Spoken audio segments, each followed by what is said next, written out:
Let me start with a biblical principle. Kung anong ating itatanim, yan ang ating aanihin. Baliktarin po natin. Ito po ang ating inaani ngayon. So balikan natin ano ba ang ating tinanim. So allow me to put on record 3 topics.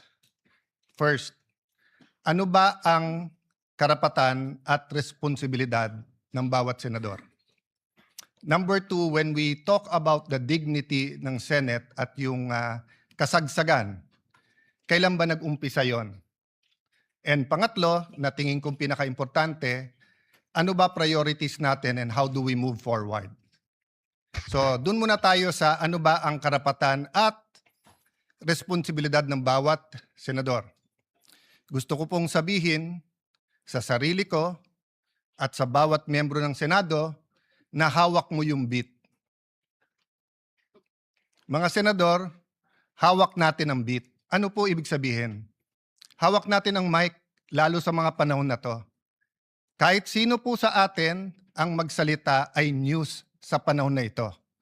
So kung pipiliin natin ay pag-usapan ay edukasyon, katulad ng sinabi ni Senator Bam sa kanyang vlog, yun po ay mapupunta sa record. Kung pag-uusapan natin agricultural smuggling, problema sa taniman ngayon, problema sa fertilizer, pag pinag-usapan po natin yung 7% inflation, pag-usapan natin ilan araw pa ba meron tayong gasolina. At yung po ba ay katulad nung the last 60 days na dagdag ng dagdag o panipis na po ba ang supply worldwide? Pag pinag-usapan natin, fiscal space po natin at dolyar sa peso, hawak po natin ang beat eh. Tayo po ang pwedeng magdikta kung anong pag-uusapan. Pero tignan po natin yung interview since May 11. Dalawa lang naman eh.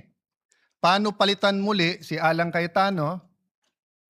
At pangalawa, bakit bumaksak ang dignidad ng ating Senado? Okay. I'm talking in general ha. Pa-isa-isa po, may nagsasalita tungkol sa inflation. Kanina lang po, si Senator Raffy Tulfo ay sinabi nga niya na dapat yung mga importante sa ating bayan. Pero ito pong Thursday, Friday, Saturday, Sunday, ang pinag-uusapan po yung 13-11. Pinag-uusapan fireworks, pinag-uusapan papalitan. I'm at your service and I am at your disposal. Show me 13 hands or 13 signatures. I will even administer your oath if you want to. Ano po ang nasabi po last week? Bumaksak daw po ang Senado. And alam niyo po, kasundo ko si Senator Win. I wasn't joking. I was making him smile, but I would vote for him. Pero sabi niya kanina, ibalik ang dignidad ng Senado. Okay, I'll take it with good faith. Ang problema, Senator Win, yan ang narrative ng minority na simula nung Mayo 11, bumaksak. Sinabi ni Senator Ping, may I allow, and correct me Senator Ping kung mali, sabi niyo yung biruan ngayon, mas mabango pa yung House kaso sa Senate at usually kasi mas mataas ang Senate. I will take exception to that. Why? Because the Pulse Asia, if I'm not mistaken, in December 2019, when I was Speaker and Senator Soto was Senate President, the Senate was 66% and the House was 66%. When I was Speaker, pareho lang po ang trust rating, ang performance rating ng House at saka ng Senado. Bumaksak po ang Senado nung nagsimula po yung flood control. Dahil po, ilan ang binanggit sa minority. Pero ilang beses po sinasabi ng minority, bakit ganon? Kapag ka minority, may insertion daw. Pagka majority, amendment. Una, napakaraming ghost, tapos konti na lang. Tapos si Senator Jinggoy, ganito daw in-insert, tapos nung sinupina ng ombudsman, ang LBRO, yung pong may hawak ng dokumento, wala naman pala. I won't go into that because I do respect the hard work that every single senator, may it be Senator Marcoleta, may it be Senator Erwin Tulfo, or our chairman, Senator Lacson. I respect the work. I disagree on many things, but I do not criticize. Did I say bumaksak dahil sa'yo? Sa'yo? Wala po. Kasi hawak natin ang beat eh. Sasabihin nyo po, yes, but 24 tayo, yes. Pero kung 11 sa atin ang sinasabi, ang problema ay si Cayetano, palitan yan, at 13 naman tayo na nagsasabing con-as yan, at impeachment yan, etc. yan, edi 24 na tayo na yan ang pinapakinggan ng tao. Hindi inflation, hindi yung ekonomiya, hindi yung teenage pregnancy, hindi yung tumataas na bilang ng mga may AIDS, hindi yung problema sa PhilHealth, hindi po nakawalan ng flu vaccine ng ating DOH. Napakarami pong issue. Mr. President, bakit po ba na yung linggo ng May 11 ay naging napaka-masalimuot para sa atin? At yun po ay naging bullseye para sa marami. First of all, hindi po nanggaling sa bagong majority na kapag ka nag-take over etong majority na to, ay i-dismiss po ang impeachment. I-delay ang impeachment. Magiging partial ang impeachment. Kailan po niyo ako narinig na sinabi ko yung dating majority o minority ngayon? Pagka kayo ang majority, siguradong ma-impeach, siguradong guilty si Vice President Sara. Wala po. Kasi nirerespeto ko politika nyo. Pero once na mag-oath kayo, naniniwala ko, impartial na kayo. Mahirap maniwala. Mahirap sa mga statements nyo tungkol sa Vice President. Mahirap maniwala na kayo'y magiging impartial. Di ko nilalahat. Ilan lang po sa inyo. But I recognize it's the same for us. Nahihirapan kayo maniwala na yung ilan sa amin na malapit sa Vice President, ako personally, malapit ako sa dating Pangulo, hindi po ako malapit sa Vice President. Pero kung ako'y maniniwala na kayo'y pwedeng maging impartial, why can't you give us the benefit of the doubt that we can also be impartial? Even Senator Padilla, who's very close to the Vice President, na ang dami ng statement, sabi niya, kaya nga nagsasalita bago mag-oath kasi once na mag-oath, susundin niya yun. Ako po'y Kristiyano, siya po'y Muslim. Pero pareho kaming naniniwala, brother, di ba? Na once nag-oath ka, kasalanan sa Diyos ang wag sundin yung oath. So, Madam President, it's a two-way street. What's the difference? The difference is the minority keeps speaking outside the session hall na hindi natin basta't masagot. Senator Amy is speaking in the session hall na lahat sila ay pwedeng tumayo. Number 2, outside the session hall, walang out of order. Dito po meron. I'll go to that later kasi meron naman po tayong rules at may way forward tayo. But the first thing po, yung binansagan po ang majority na ang dahilan daw po ay yung impeachment. We've proven that wrong. In fact, I'll ask for another caucus tomorrow to finalize matters regarding the impeachment because on Thursday, may final meeting naman yung secretariat, yung magiging clerk of court, and we want to get your inputs. Secondly po, Senator Bato, he's a member of this establishment. He is entitled to go here and to vote. Bakit naging issue na pumunta dito para bumoto lang? The leadership of the Senate determines the direction of the Senate. The Senate is the last line of defense when it comes to democratic issues or issues that affect our democracy. That's been the history of the Senate, pre-martial law and after martial law. Kaya nga yun ang hinala, bakit inabolish ng martial law? Because the independence of the Senate is very important. Yun po ang ginamit sa akin ni Senator Coco then Senator Tito Soto, who I respect. During Duterte's time, sabi nila, we have to have an independent Senate. Wag si Alan kasi masyadong malapit. Well, I'm the first one now of 4 SPs since 2022 na hindi ko makiklaim na malapit sa presidente. Have any one of you given us the benefit of the doubt that we will have an independent Senate? Hindi ko na narinig yun eh. Panay sinong malapit sa Malacanang? O yan, walang gagawin niya kundi lalabanan ng Malacanang. Eto, ganyan. Yan ang usap-usapan. That's the not so secret Why can't we bind together minority majority and be an independent Senate? Not to confront the executive, to collaborate, but also as checks and balances. Last point po, before I go to a way forward. Ba't ba nag-umpisa to at ba't ba nangyari yung May 13? Can you show the video kung anong ginawa sa ating empleyado? Madam President, can I have permission? This is a very short video. It's of public record. I just like, and I want to honor Senator Migs kasi siya tumayo at sinabi yung ginawa kay Terence Lim ay hindi tama. But I didn't know na ganito pala ang problema. Wag na yung buong video ng buong pangyayari ng May 11. Yun lang pong ginawa kay Terence Lim.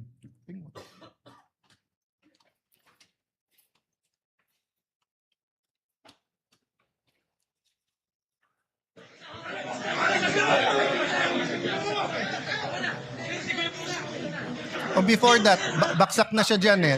Before that, yung palabas pa lang.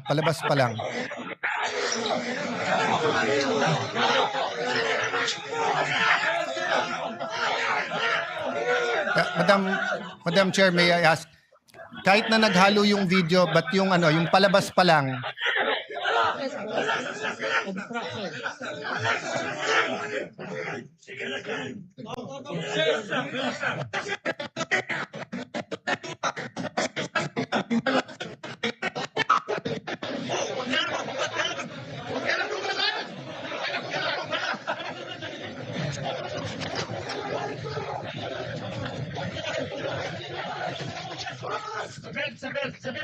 Okay, can you I will say what it is, but can you show the video yung from the start, yung nanggagaling sa loob? Okay, so what happened is that we ordered, arrested, because they're held in contempt, yung mga NBI agents who nakipaghabulan kay Senator Bato.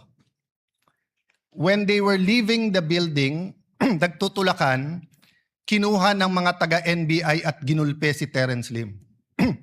Just to clarify so that everyone knows, Terence Lim is Senate Security. Is Senate OSA, our OSA. employee. Yes. At yung isang taga-OSA naman ay hinarangan at tinabayhan ng isang taga-NBI. Nung gulpe at dapa na siya, lalo pang ginulpe, ayaw siyang palapitan sa medical. At nung siya'y binuhat, dinadala siya at pinosasan at dadalin siya sa sasakyan ng NBI para dalhin sa NBI. Okay? That's inside our premises. Have I heard anyone say that the dignity of the Senate is at stake here because the NBI ay nanggulpe sa loob ng ating premises, ayaw sumunod sa order ng Senate President at tinatakot pa ang ibang OSA at isasakay sa kotse at dadalhin sa NBI. Isa lang po sa minority ang narinig ko po. Si Mig Subiri, former Senate President. Did you ever hear me say anything about that? No. Because we're all waiting for the independent investigation. Do you have the video para kitang-kita? Okay. Guys, kanina ko pa sinasabi, excuse me, Madam President. We have the video. Can you show the whole video? Kahit yung Yes. Yung palabas pa lang, kahit na sabihin yung hindi kitang-kita siya doon. Mula sa simula, please, yung video.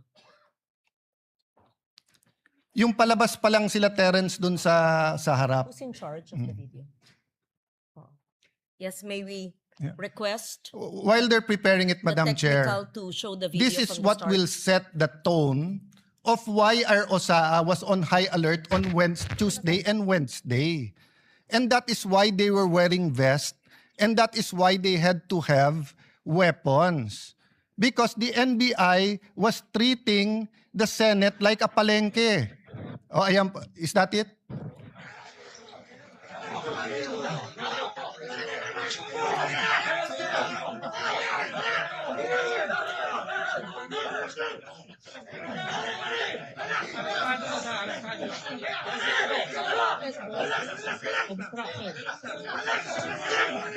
The person in white on the ground is Terence Lim, OSA, And all or those Senate who are Security. holding them back are NBI. Yung NBI pa ang pumipigil. Ang pulis nakatingin lang. Yeah, continue the video.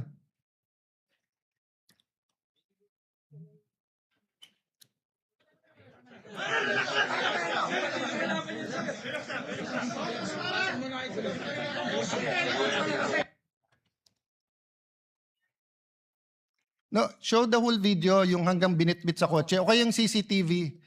Hindi pa nakita nung maraming senador to. Madam Chair, that's one reason na hindi ko sinisisi yung iba sa minority. Kasi ako mismo, hindi ko nakita yung buong, yung buong video. That's why I have communicated to everyone, including to the NBI. Mag-inhibit sila, tapusin natin ng buong buo yung investigasyon para makita natin kahit yung yung CCTV muna. But the point is, Madam Chair, paglabas pa lang dinukot siya, ginulpe, ayaw palapitan sa medical. Isipin niyo po sa loob ng sarili nating remember, Madam President, this is not a department. We're not the DOJ, the DOLE, DSWD. We are a branch of government. The Constitution says we are a co-equal branch. Ang usaha ba pwedeng manggulpe sa loob ng Malacanang? Ang usaha ba pwedeng manggulpe sa loob ng Supreme Court? Pero ba narinig ko yung dignity natin, New York? Yung ating dignity ay giniba dahil sa NBI? Wala po eh. Si Alang Cayetano pa rin ang pinagbibintangan nyo. Bakit ako ba ng gulpi dyan? Hindi po ako ang pumayag. If you see the video, more than 20 agents of the NBI were allowed in on May 11. And we already napagtagpi-tagpi. The OSAA then and the SecGen were meeting. They even inspected the helipad and all parts kung saan pwesto yung mga NBI. So again, at this point, I'm not making a conclusion. At this point, I'm not pointing fingers. So let me move to the last point. Moving on, moving forward. Do you have the video ba? Pinakita nyo na kanina yung CCTV. O yan, palabas pa lang. O yan.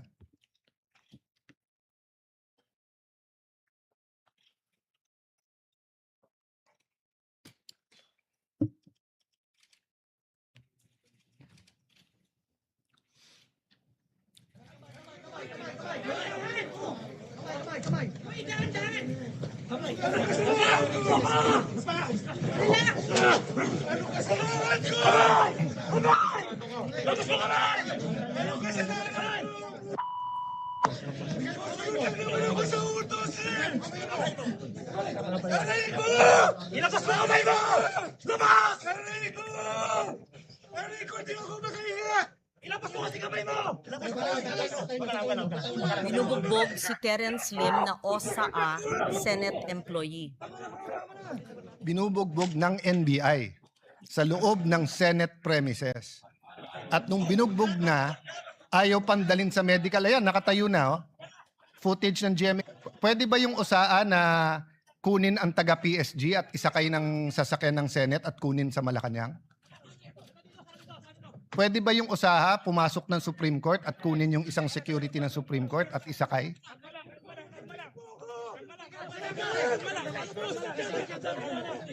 Yan, pinusasan, isasakay sa sasakyan ng NBI.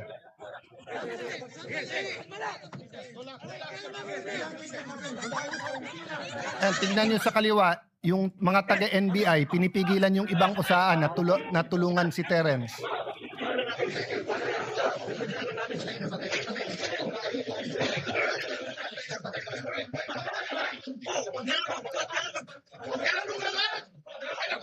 Pinagtulungan ang isang Senate Security OSAA Terence Lim ng mga taong allegedly, I'm not sure who they are, within Senate premises na nambugbog. Kung punot dulo nito ay hindi tayo sigurado kung ano ang kanilang gustong gawin.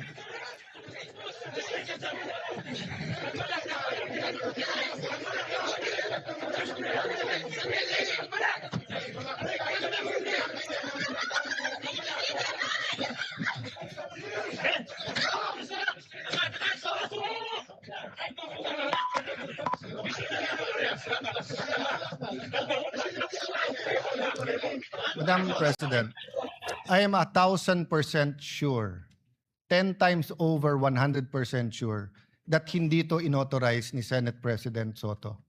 In fact, when this happened, ako na ang Senate President. So I'm also 1,000% sure na hindi ko to inauthorize. And if you look at our rules and the Constitution, we have jurisdiction over our premises. So, dun sa nagsasabing hindi inatake ang Senado, sige, nagpipigil na nga ako, hindi na nga ako nagsasalita eh. Pero nakita nyo nangyari yan. So, ano yung context ng CONAS? I don't take it against Senator Soto, Senator Lacson, Senator Bam Aquino, Senator Kiko. They were not senators from 2022 to 2025. When Senator Mig Subiri and the rest of the group had to deal with the PI issue. Okay, that's in the past. So moving na. Okay. So I think lahat naman po tayo na ilabas na natin ang ating mga opinion. And I'm not stopping anyone from talking. It's a holiday on Wednesday. It's a day that Muslim Filipinos will be celebrating. Dapat makiisa po tayo sa paniniwala ng bawat isa out of respect, not sa same paniniwala. And I'm not suggesting we stop talking about politics. I'm suggesting number one, na pagbigyan ako ni Senator Amy na i-withdraw instead of ipa-strike off. Bakit po? Nakalagay kasi sa rules natin, any statement, and I paraphrasing, no, that offends a senator or the institution. No, so theoretically, may sabihin lang aking kaibigan Senator Migs, even if it's correct o hindi. It's the reason for this rule. What rule is that? That's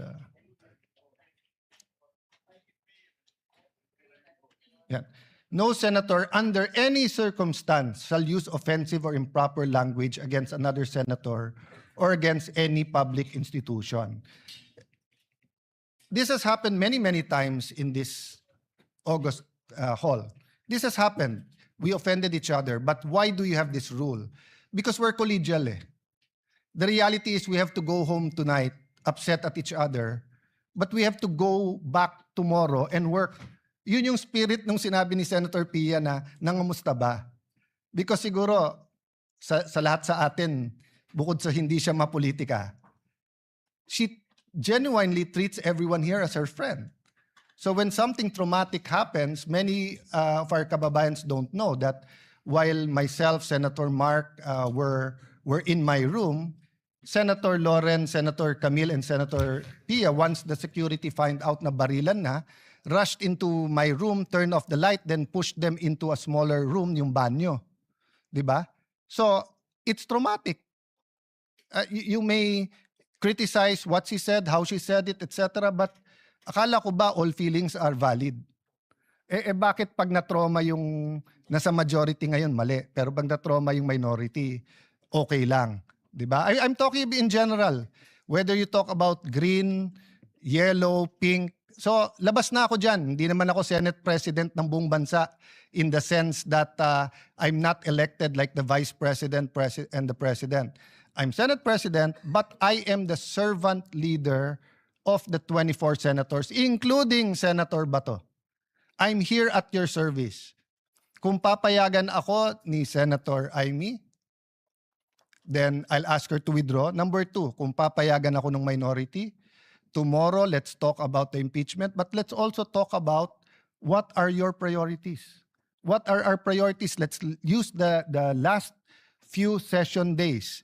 You want to talk about changing the Senate President? I won't take it against you. It's your right. Pero wag tayo dun sa yung integridad ng institusyon kasi syempre, didepensa kami. 'Di ba? Dahil ang tingin namin, bumaksak na to dati pa. But we're not pointing fingers. Bakit bumaksak? We're just letting history judge it. Sabi po nung iba, fresh start. Bakit? Hindi ba fresh start pagdating ko? Hindi pa nga ako nagsa-start, inuupakan na ako eh. Ganun na ganun nangyari sa SEA Games. When I was Secretary of Foreign Affairs, not a threat, serving everyone, wala akong problema sa SEA Games. As soon as I ran for Congress at sinabing magsi-speaker, kaliwat kanan na yung banat sa akin. But we proved them wrong.